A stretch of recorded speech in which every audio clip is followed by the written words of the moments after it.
Hello, everyone. My name is Mr. Anderson, and I am mean to people on the internet. I'm always very polite about it, though. I just tend to ask people difficult questions and insist on the answers.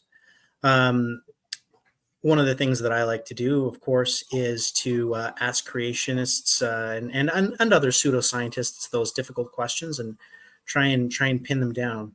Um, and Today, what we're going to be doing is we're going to be, I guess, talking shop with a sort of fellow debater, creationist debunker who goes by the name of the Faithless Heathen, and whom I am honored to call Keith. I hope.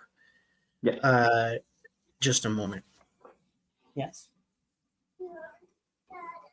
Yes. I would like something. I'm tired. Well, if you go back upstairs, honey, I think it will have gone off now. Go to bed. My wife is watching in the other room, and I just heard her say, "Aw." Okay. Looks like we're all right. So we're going to be reviewing a debate. So Keith is new to the debate scene, and he decided to just sort of start off kind of at the top with one of the trickier customers out there, somebody by the name of Dr., according to him, Kent Hovind. And so we're going to be looking at your debate here, Keith, and this is your second debate with him, if I'm remembering correctly, right? Yes. All right. And do you think are there plans for there to be a third or a fourth? I've sent out the request. I haven't gotten a definite answer on whether or not it's actually going to happen. Seems like there was some touched nerves, I guess. Oh, you hurt his feelings. Yeah. No, that's too bad. Well, condolences then to condolences then to Mr. Hovind, who had his feelings hurt. What could you have possibly said that would have set him off? Well, I did mention his unaccredited education. Oh no! But I mean, he tried to poke at my education, so. Well, we'll have a look and we'll see what we think about all that here. So I think maybe let's to get us started. What I'm going to do is I'm just going to kind of pick it up right at the tail end of your opening. We'll see. You had a nice short opening, which I like. Yeah, I don't like to just go on. I mean, if there's a lot to cover, then yeah, but I try to keep it concise. Yeah. No, I mean, I think people tune in typically for the for the fireworks, right? That's where the real meat is. Yeah. So let's just start here and we'll go from there. We'll see what we see. Depends on it. Sounds good. So while you're listening to him meandering down a tangential rabbit trail, try to figure out why he wants to change the subject so badly. If he is so confident in his beliefs, why won't he elaborate on these things? I'll tell you why. Because just like the moon, his theory is riddled with holes, and his livelihood relies on him hiding it. So tonight I'm going to try to expose them, or at least some of them. But like I said, I want to keep my opening short. But before I hand it off to Kent, I just want to ask him one last question. Will you be capable of making it through this entire debate without resorting to deception? Oh, do you, Kent? Woo, I guess the gloves are off at the beginning. If you want to handle it that way, Keith, no problem. First of all, you called me a liar in a roundabout way several times, then you're mistaken. You're the one that's lying. There's no possible way the earth is billions of years old. Jesus said the creation of Adam was the beginning. You're calling him a liar. God said he made everything in 6 days. You're calling him a liar. All through the Bible, you see the dates given. It's very clear. The Bible clearly teaches, anybody who would read it and understand it would say, this book teaches, whether I believe it or not, this book teaches the earth is about 6,000 years old. So you're calling them a liar, okay? And you're welcome to do that. Obviously, you're not afraid to do that. Neither am I, okay? You want to do the gloves off? We can handle it. Now, you ask. Well, I don't think it was the I don't think it was the issue with the accreditation that ticked him off, Keith. I Yeah, think you that might have came gotten under his later. skin relatively early here. Yeah, it did. Yeah, hang on a second. I'll be right back, everyone. Sorry about that, everyone. Oh. She's very cute, I promise.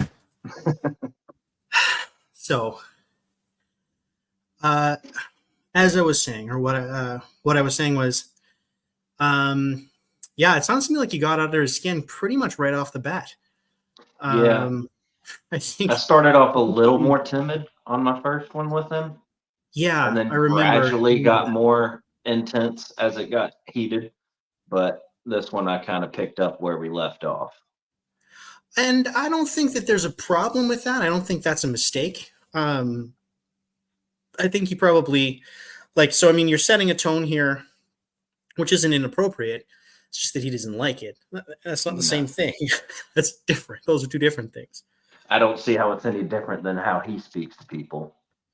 No, I don't think it was inappropriate. I just think that I think you're under his skin right now. He's rattled, and I remember watching the balance of this first few minutes, and he does seem quite rattled.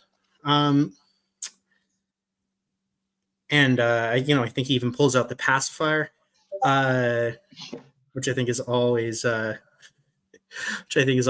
always fun.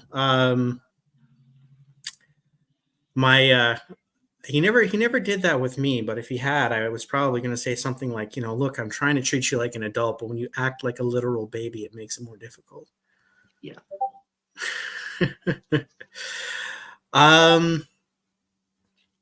I guess the other thing that I think, let's jump to, let's get into this thing about the speed of light, I think. All right. So I'm just going to jump ahead here to right about here. Yeah, in the opening, I did mention, just because we skipped it, like what on the screen behind me, it was just the various rates of things that he always says can happen so much faster in the past. Like the speed of light, expansion of space, radioactive decay, tree rings, ice cores, sedimentation, and fossilization. Yeah, I mean, I think I would criticize you in that regard a little bit because there's too many, right? Yeah. And Kent's the king of the Gish Gallop, right? So if you give him this many different things to bounce between, he'll bounce between them, and you'll find it very difficult to pin him down on any one really thing. Touch on any of it. Well, I think he started bringing up his own, right? But you can't really do any of these any justice if you want to try and cover them all, right? You're gonna have to pick one or two, right? Which I hope is what you did. Kind of zeroed in. I expected to basically go deep into maybe one or two and then touch on the others, possibly. Yeah, I mean, it didn't happen, but even if it didn't happen, like the risk associated with allowing him to bounce between those different things and accuse you of being the one that brings them all up is is problematic, right? So just like pick one and zero in, right? And then every time he tries to go off on another one, right? Then you can say like, look, we're only talking about light here, right? Yeah. Well, I'm talking about the moon. Well, I'm not talking about the moon. I'm talking about light. No. Granted, like I did mention the moon, right? You mentioned the moon. You did mention the moon because you mentioned craters on the moon. Right. I did not mention the recession of the moon. No, but you mentioned enough about the moon that he can go, oh, I know something about the moon, right? So if it had been like if you wanted to talk about the moon, then talk about the moon, right? Right. If you don't want to talk about the moon, don't talk about the moon. You only want to talk about light, just talk about light. Yeah. Right. You only have a very this was all of these right here was really just one overarching point of changing rates. I know that, but the point still stands that if you give him these many different things to glom onto, he can either bounce between them or he can take his pick, right? If you want to control the conversation, and you do, then control the conversation, right? you got to pick the top, like he said age of the earth, and then you get to pick, okay, well, this is the aspect of age of the earth that I want to talk about, right? Right. And so pick Yeah. it, right? That's your I hear you. opportunity to narrow things. Yeah. The speed of light. I think that's retarded for somebody to believe such a thing. Okay, I don't believe that at all. And outside Take that up with observer, Einstein. Okay, I want to back up a little bit. 100% the speed of light, and you shine a flashlight in front of you, it's going to lead you at the speed of light from your perspective. so it's now going twice the speed of light. No. To an outside observer, if you're going at the speed of light and you turn your flashlight on and it's going the speed of You're light, both to an outside observer, both the outside observer and the inside observer, they're both going to see that light moving forward at the speed of light, because whenever you're moving that fast, your time is dilated to where, like, Okay. what is speed? It's distance over time. So if your time is dilated Yeah. like that, then yeah, for you, the distance in that amount of time is going to be the speed of light. I think that's retarded for somebody to believe such a thing. Okay, I don't believe that at all. And outside Take that up with observer, Einstein. well, yeah, I'll tell Einstein. I'll debate him too. If somebody's traveling the speed of light and they turn on their flashlights on it going the speed of light, an outside observer is going to see something going twice the speed of light. Okay, that was so gloriously stupid that Yeah. I enjoyed that. And so I guess let's start with the positives. Like, great job extracting that from him, because I mean, I think that that's a soundbite that now everybody can play forever. Whenever whenever Hovind says that he understands physics, like, you learn this in high school. It's like the coolest thing ever. And like, if you love physics at all, you would know that that's wrong. And so like, so good job on that one.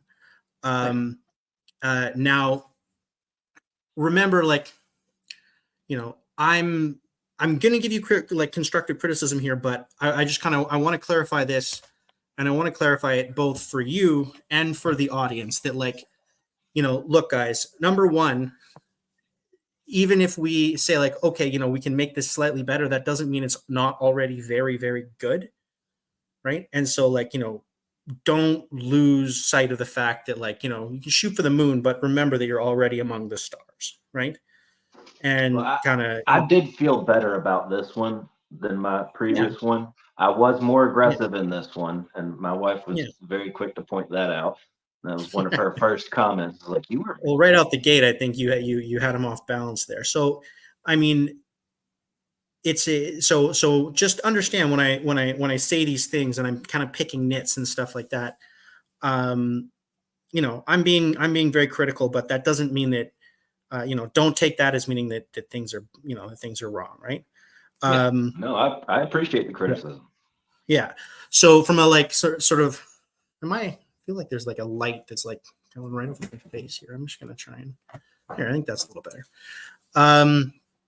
So you have this great sort of piece of raw material that you've created for yourself, right?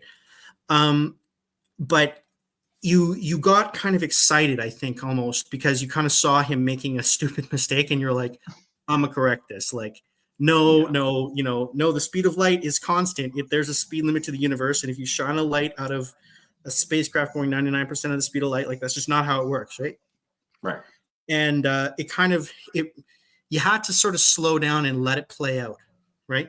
Let him have some room to really kind of settle into and commit to this idea, and then just like slightly more patiently kind of, okay, so, and have you ever heard of Einstein? Are you smarter than Einstein? You think, do you think basically Einstein force him to double down on it? Oh yeah, let him double down, right? And don't show him the hook and the bait until the end, right? And, you think you're an Einstein, you think you're as smart as Einstein. It's and you just so understand. hard to hear something that stupid I and know, not right? You kind immediately of correct you it. want to pounce on it, right? But you just like, can you imagine if you'd sort of let him spin it out, right? And okay, so you're telling me, you repeat it back to him. It's a good sort of strategy.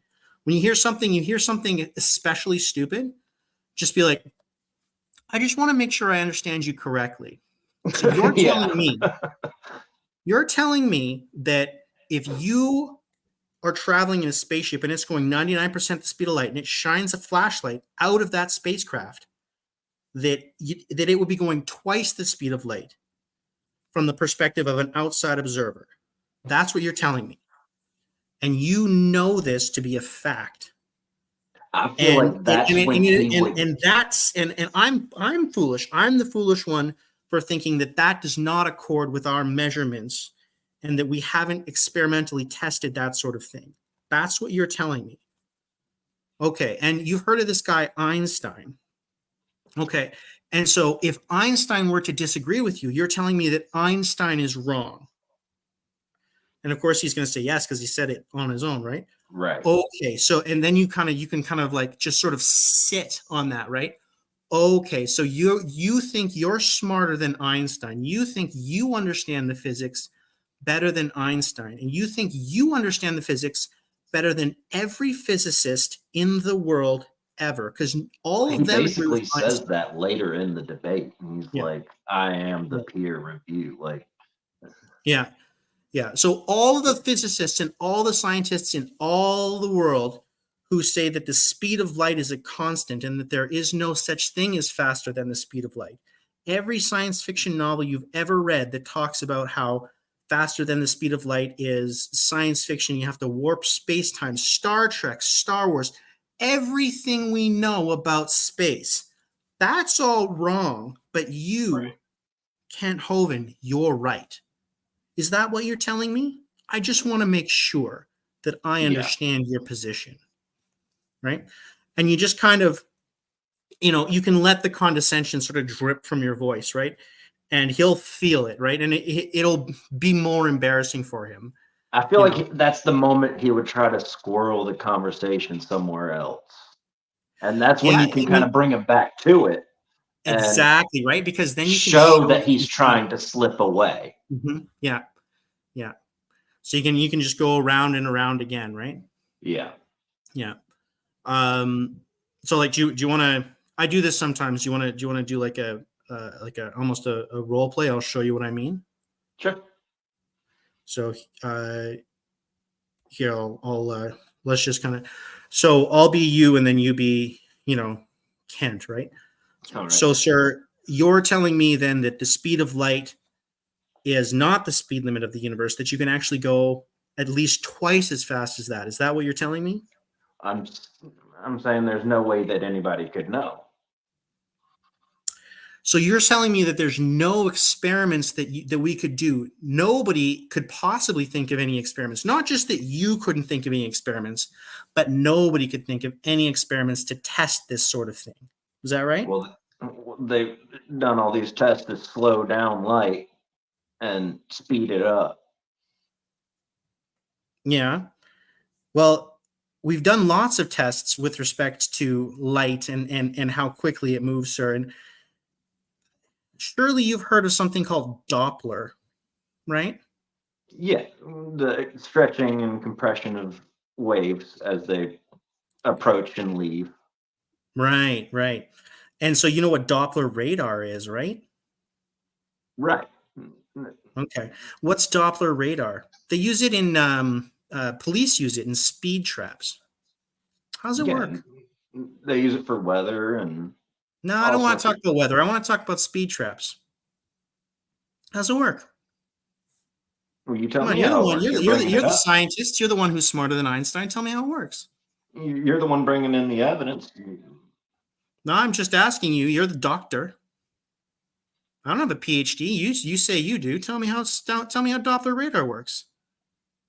Well, I just told you. You can't. I'll do it for you. Pardon? I just told you how the Doppler works. How just you hear a car coming by and Right, right. Well, I'm talking about Doppler radar, sir. That's Doppler sound. See, the way Doppler radar works, I'll just tell you because it's pretty clear you don't know. I'll just tell you. The way Doppler radar works is that you're taking radar waves, or sometimes we use lasers, and they bounce them off a car, and that car will be moving towards you. Now, if that light is bouncing off the car and the car is moving, then according to you, what should happen is that the light should come back going faster by the speed of light plus the speed of the car. But that's not actually what we find. What we find is that the light comes back just at the speed of light, but it comes back a different color. And that's by looking at the difference in the color between the light that we shine at the car and the light that bounces back, we can tell exactly how fast the car is going. And we use stuff like that in courts of law to convict people for speeding.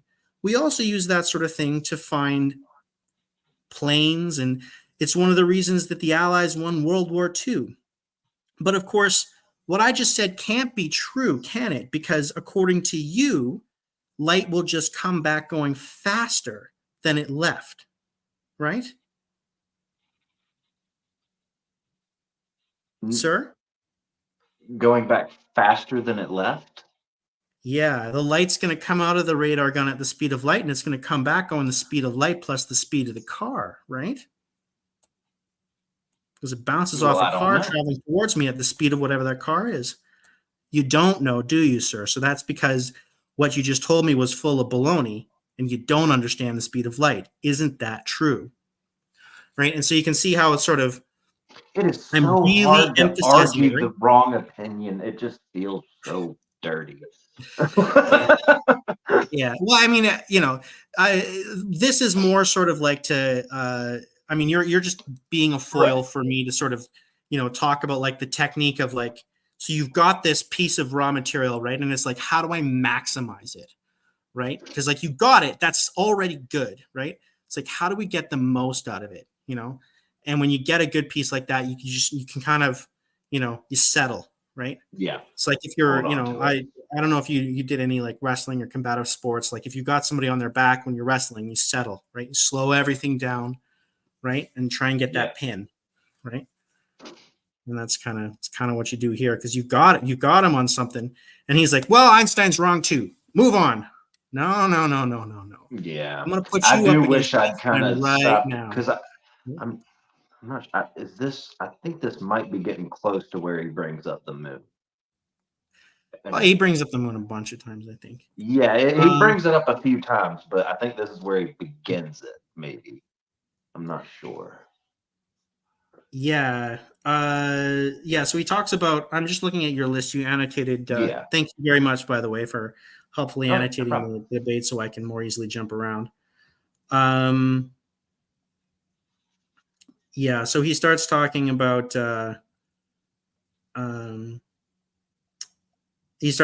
recession of the moon at about 26 minutes. Did you want to go there, or should we just I mean, we can touch on it if you want to.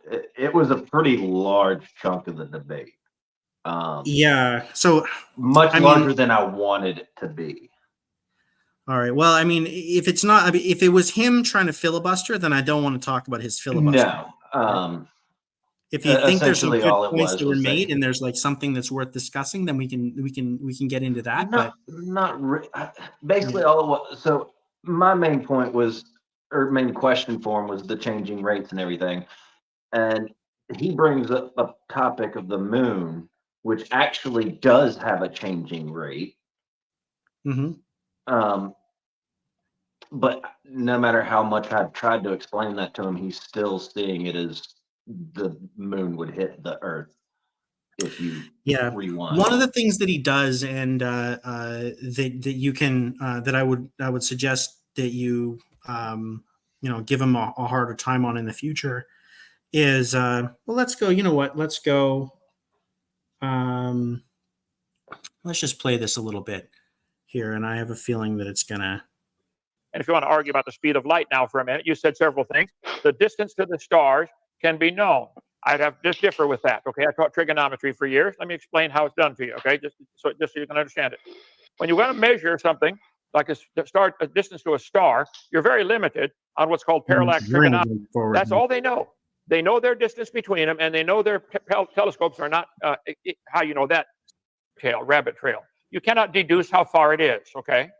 The parallax can only measure less than 100 light years. That's what this universe textbook. But you can calibrate this with the parallax trigonometry, to where you actually have mathematical formulas calibrating to make sure that you're actually getting accurate calculations. Yeah. So here, this was what happened here, just for the audience, because not everybody will have seen this debate yet, and this will be the first they see of it. So you guys started to, I know you're trying to get to the distant starlight problem, right? Right.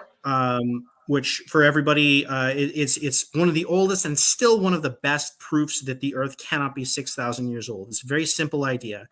The idea is that there are stars that are more than 6,000 light years away, and a light year is a measure of distance that is related to the speed of light. It's the distance that light can travel at that speed of light in 1 year, right? And so if something is more than 6,000 light years away, then the light we're seeing is over 6,000 years old.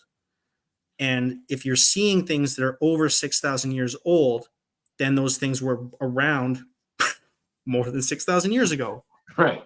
There goes this young Earth there you going go, right there. right? So it can't be, unless that light was created, in transit because God is trying to trick you, which we all know isn't true, then then it's not, then it doesn't make sense. So that's where you're trying to go here. And he knows that too. And so he's trying to say that you don't actually know how far away those stars are. Maybe they're not 6,000 light years away. And the first thing that we talk about is something called parallax. And so, for everybody who doesn't know what that is, I'll give you a real simple example. I want you to take your thumb and put it over my face, close one eye and put it over my face, and then switch eyes, and I escape. Right?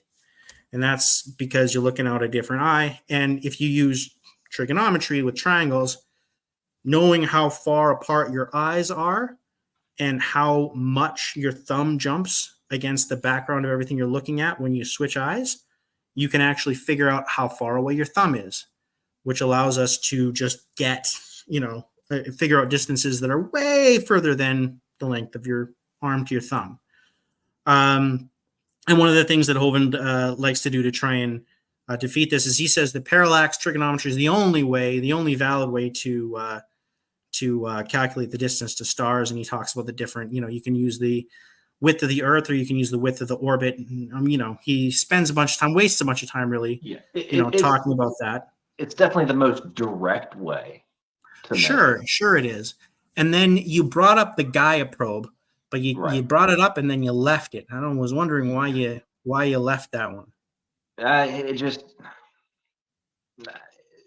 It slipped away from me, I guess. Because that was your winner. Did you ever see the debate with Hovind and Ian Chen? How many have they done? I know I've seen one of them.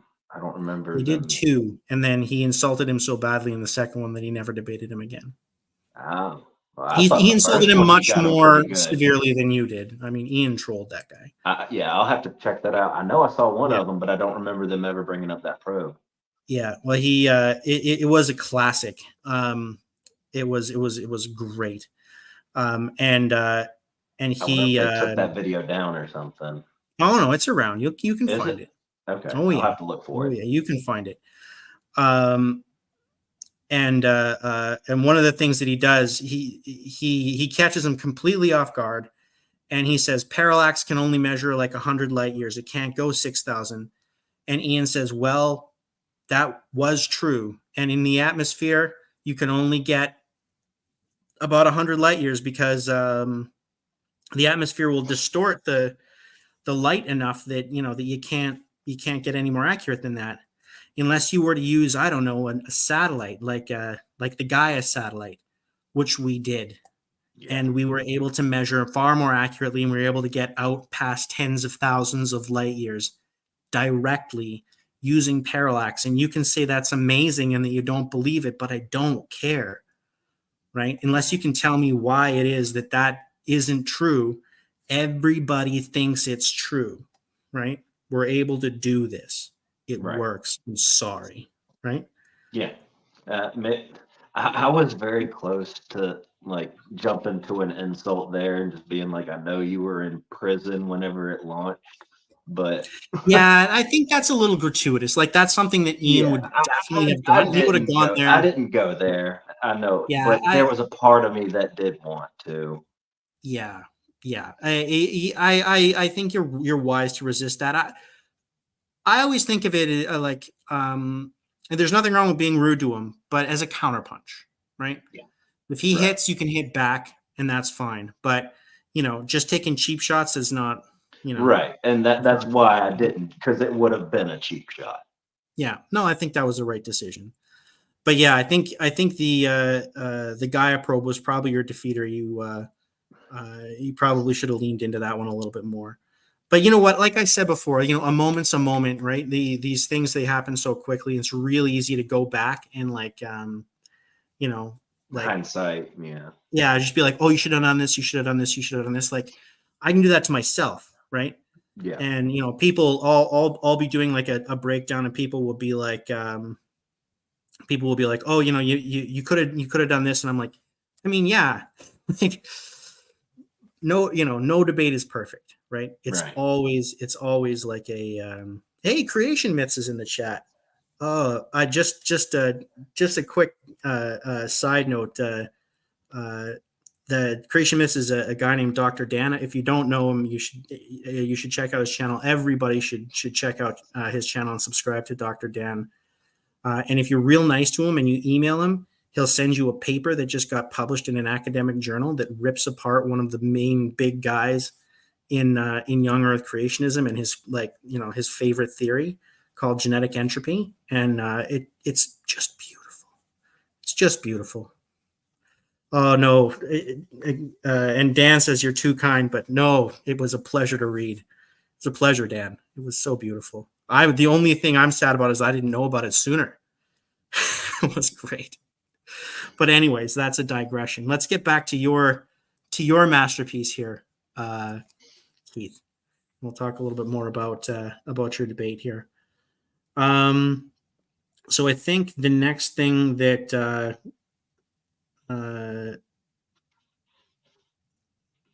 I think we should talk about. I mean, do you have anything that you wanted to talk about, where you wanted to look at specifically?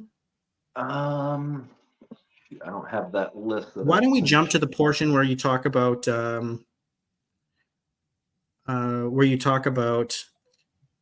his credentials and your credentials here. So that's about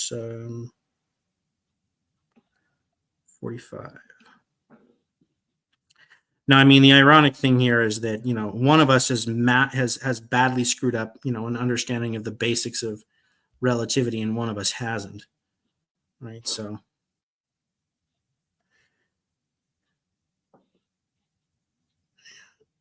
All right, let's try this here. That the known universe is 156 billion light years across, but it's only 13 billion years old. Something went faster than the speed of light. No.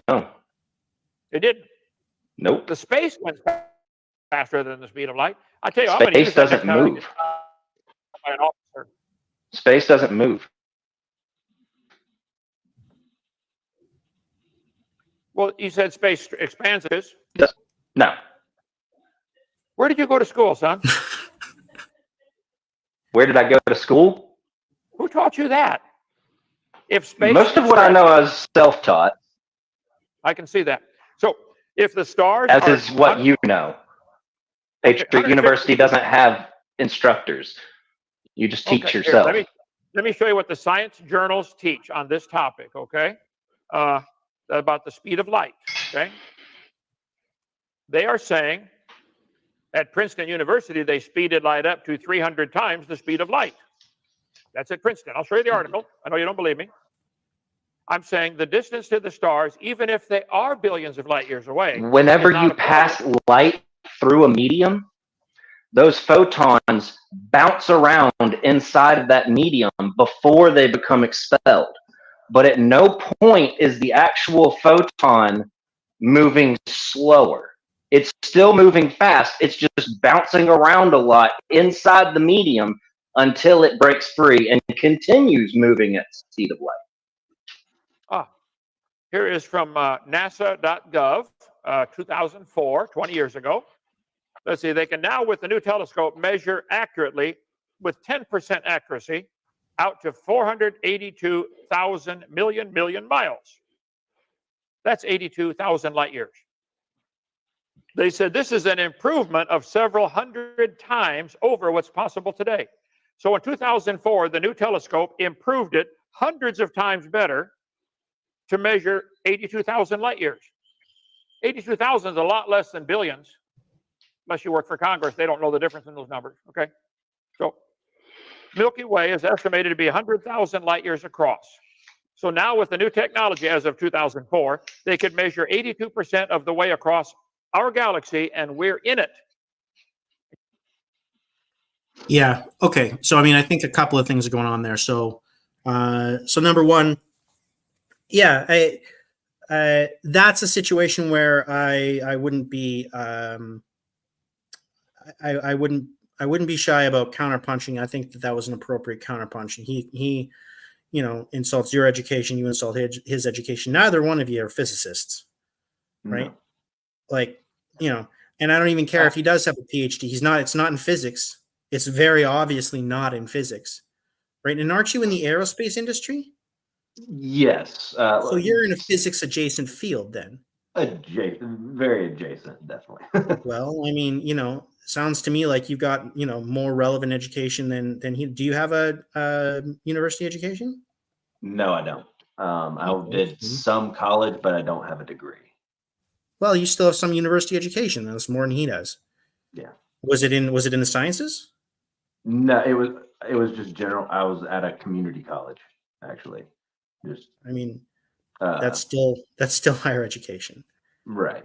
And yeah, I wasn't downing community college, but I was just saying I didn't go to any kind of Fancy Ivy League school. right. Right. But also it was not Patriot. So Yeah, well, that's kind of the thing, right? Yeah. So I mean, in a situation like that, I don't think that you're wrong to hit back. The other thing that this brings up, which I think is interesting, is that he does this a lot. His sources are all from like before he went to prison, right? Yeah. Like all of his slides are from before he went to prison, and they're out of date. And one of the easy, low hanging fruit refutations to like a lot of the stuff that he says is like, well, when was that? When was that from? How do you know that that's still accurate? Right? yeah. Oh, they couldn't And calculate I the did do recession of that, the but moon. The recession of the moon was a big, problem. We couldn't figure it out. It was an open problem in physics. Yeah, in he always 1994, it was, but we figured it out 30 years ago. yeah. He always has like the sources in such teeny tiny small print. Yeah. That, Yeah, I think I saw you at some point, kind of like yeah, squinting. just Like, I was when like was it? leaning forward, squinting, and Yeah, trying to figure out yeah. what it said. Yeah, and and I blew it up myself, and I was like, that's either a 1960s or a 1990s reference, and it's like, these are old references. These are old problems that you think that there's no solution, but that's because you stopped looking, right? Right. And it's because these are old slides, right? Because he reuses his slides from back before he went to prison when he was better at this. Yeah. And by the way, being able to measure 82,000 light years with within 10% accuracy is actually like pretty damn good. And it blows his 6,000 year. Still blows his 6,000 years out of the water. Yeah. Yeah. Yeah. And the other thing that that you can do, and this becomes it's a constant problem of his, is he has very superficial understanding of a lot of this stuff. And so if he wants to start getting into like, well, I'm the authority and I'm the expert, is that you can do something that Dr. Dan does frequently He when he's dealing definitely with seems students. You like start playing quiz show, right? Yeah, he definitely seems like he is one of the types that just reads the headlines. Yeah.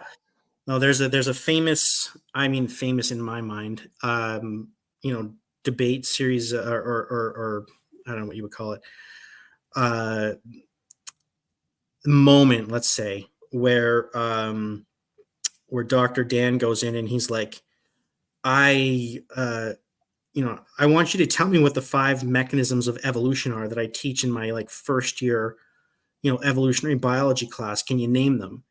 I And think he's I like, saw that. mutations. He's like, good job, you got one of them. Can you think of any others? And he's like, natural natural selection. I knew that. I'm like, do you know any others? And he's like, I don't need to know them. Why don't you tell me what they are, and I'll debunk them one by one. It's like, I think no, I man, saw I'm that. not, not going to do that, right? And then he says that crossing over is like where mom and dad unzip their genomes and then like they put them together, which is like not true, and that would not work, and nothing would happen. And Yeah. it's bad. Anyway, so like he doesn't understand that. He obviously, he thinks that the speed of light can double, right? You can go double the speed of light. Right. You know, Actually, I think he said triple. oh, he thinks you can go multiple to the speed of light. And he's like, Yeah. well, the universe can go multiples the speed of light. Yeah, no, I mean, the universe, the space can move faster than the speed of light. And that's where we get ideas like warp speed and Alcubierre drives and Right. wormholes and all those sorts of things. Is that, yeah, that's allowed, but you can't move through space faster than the speed of what? Right. Like, Yeah, right.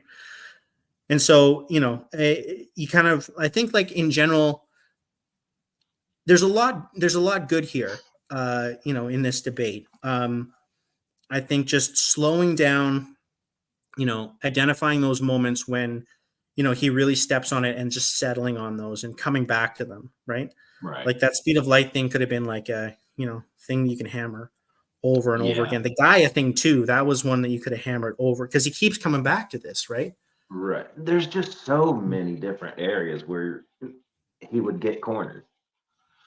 Yeah, and that's the thing is that that's his superpower is that there's many areas where he can get cornered, but he's going to bounce between them, and you're never going to corner him in any one of them unless you're very, very careful. Yeah. Right. And you He corral him, is corner him. he is very slippery. He's good at that, right? Yeah. He doesn't know the science, right? He doesn't. But what he's good at is he's good at the gish, right? He's good at galloping from idea to idea, putting you off balance, taking exception, insulting you, dangling, like baiting you off of, the things that you want to talk about. I mean, those are the things that he's good at. Yeah, he debates like a politician, Yeah.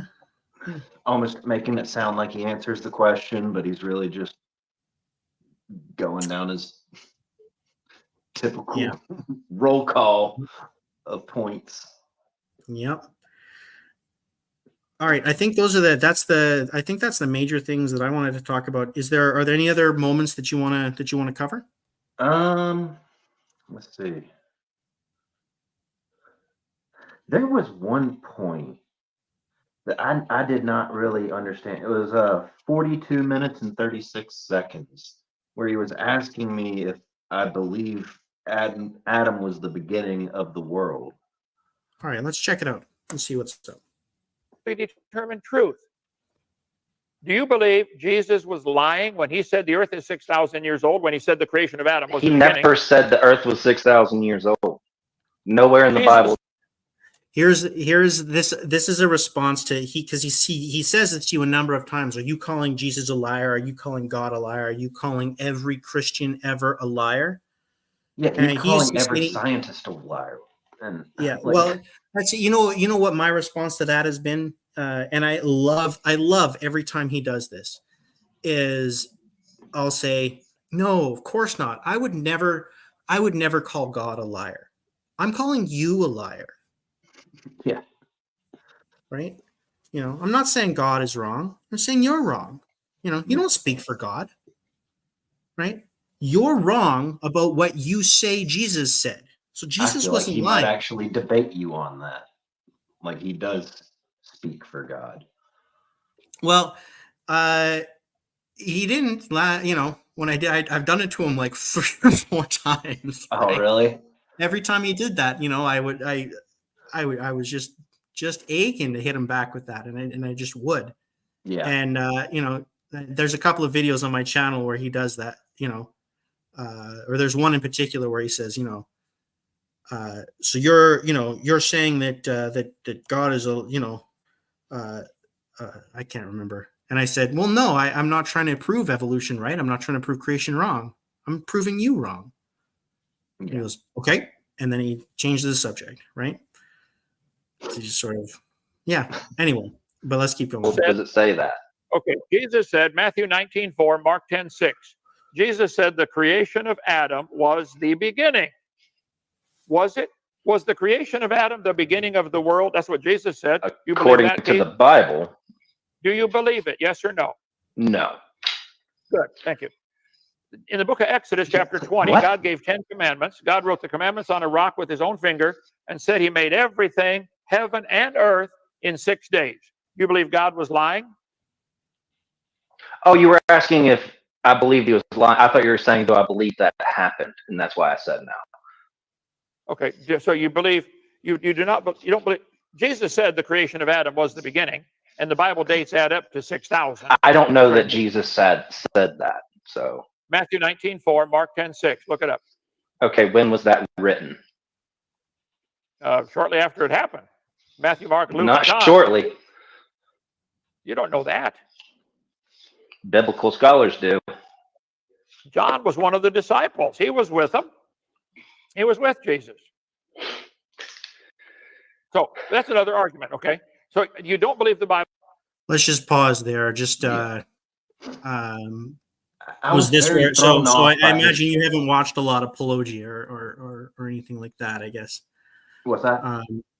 Pelagia is another YouTuber. Yeah, who, I've seen him. Yeah. gets into it, right? And you're right that John, like none of the disciples were literate, and certainly none of them spoke Greek, which is what all the Gospels are written in.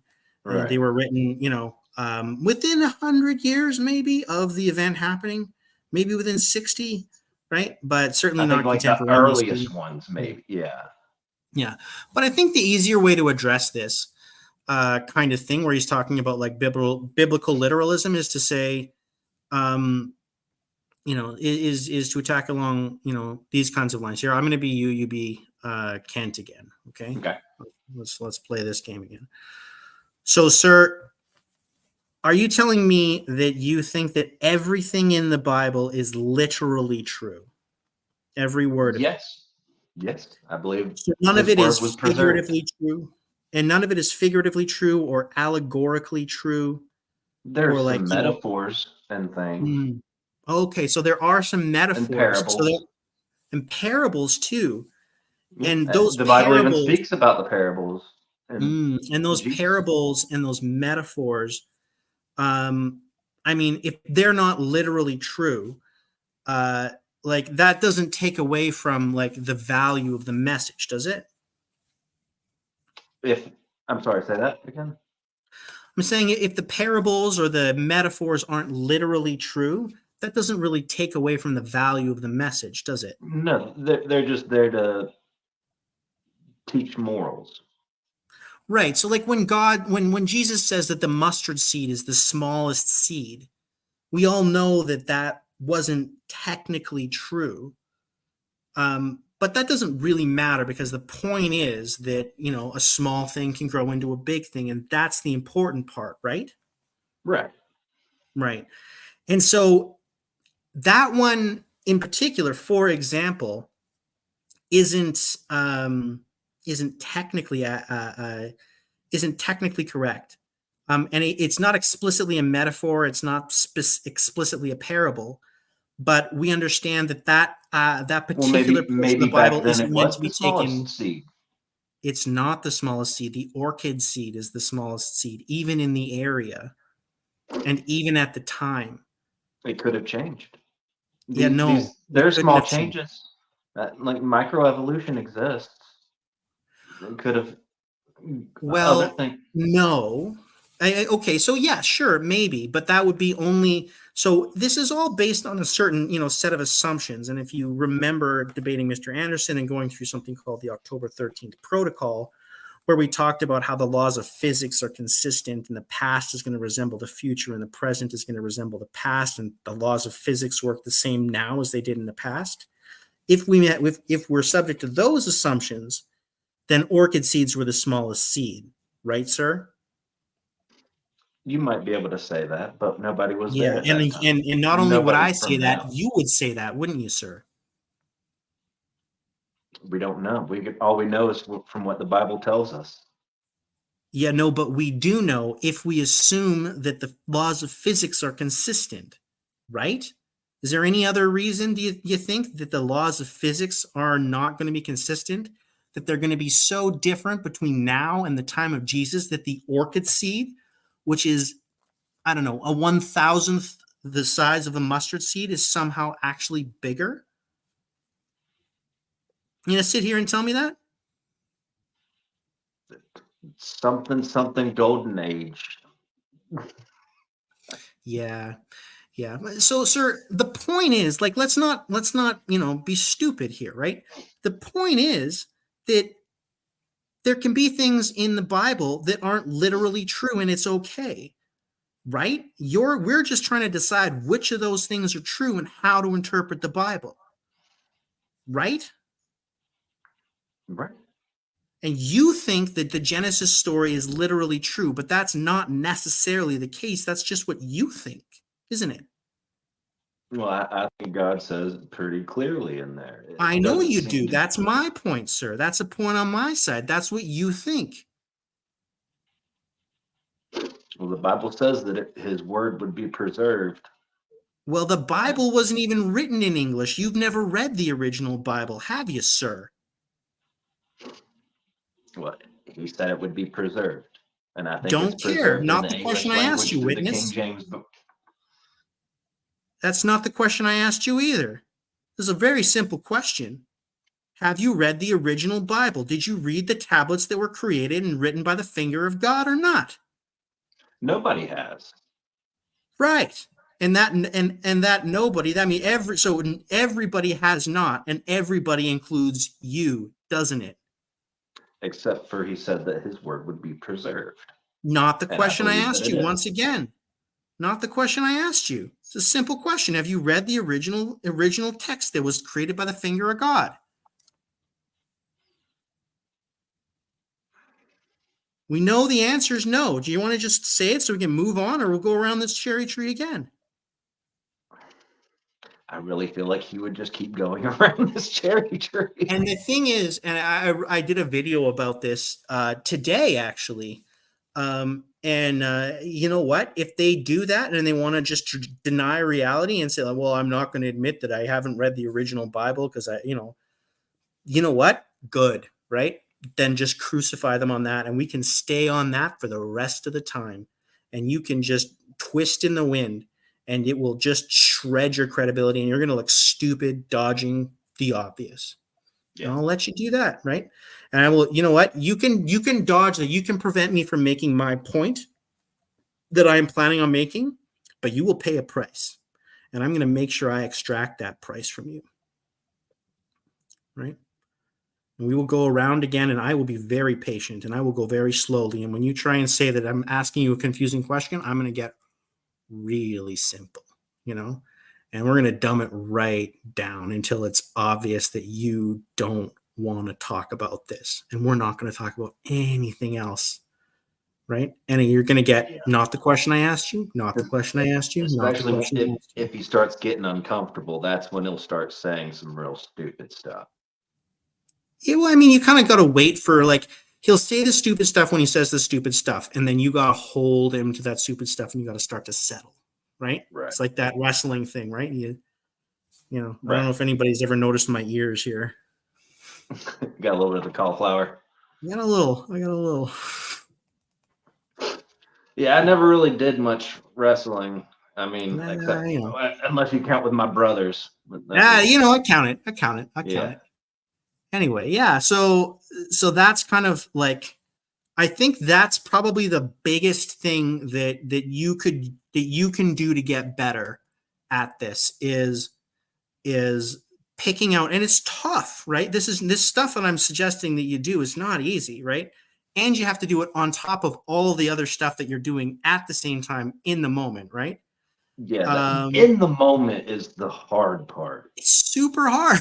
People who don't do this don't get, like, I would, if you would come to me and ask me, like, I want to get into like debating creationists, like, who should I go up against? I would not put you up against Ken Hovind as your first opponent. Yeah. Well, he's just the one that really got under my skin. No, I get it. I understand. Look, I started with Ken Hovind, but I mean, I think a lot of people have. he's kind of like Glass Joe, in a lot of ways, right?